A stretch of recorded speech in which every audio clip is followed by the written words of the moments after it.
એવી કોઈ વાત તો હોવી ન જોઈએ. નિયત પ્રક્રિયા મુજબ જ પ્રક્રિયા કરી હોય, પણ જો એવી કોઈ વાત હશે તો ચોક્કસથી અમે ધ્યાને લેશું. ભુવનેશ્વરમાં જે પાર્ટી વિવાદમાં આવી હતી, બાલાજી નામની પાર્ટી હતી, એને જ પરિવાર રેલવાન આવી છે એવું જાણવા મળ્યું છે. આના માટે શું એક્શન લેવાશે? એટલે કઈ પાર્ટી કોણ છે એમાં કોર્પોરેશનની ચૂંટાયેલી પાંખ કે વહીવટી તંત્ર ક્યારેય પડતું નથી હોતું.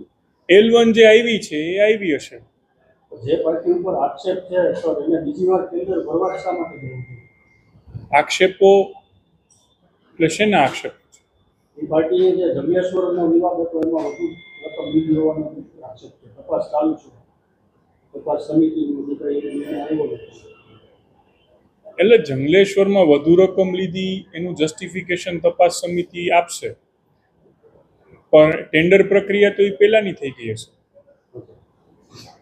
આ ટેન્ડર સામે આવશે તો આના ઉપર કોઈ L1 હશે અને નિયત પ્રક્રિયા અનુસાર હશે, પ્રોપર જાહેરાત કરીને કોઈ એમાં ગેરરીતિ નહીં જણાય તો પછી કાંઈ એમાં પગલાં લેવાનો વિષય નથી. જે લોએસ્ટ હશે એને આપવાની પરંપરા છે, છતાંય ટેન્ડર ખુલે ને માહિતી આવે પછી ખબર સાચી પડે. છાપામાં જાહેરાતની કઈ પ્રક્રિયા નથી થઈ એવું આપશે?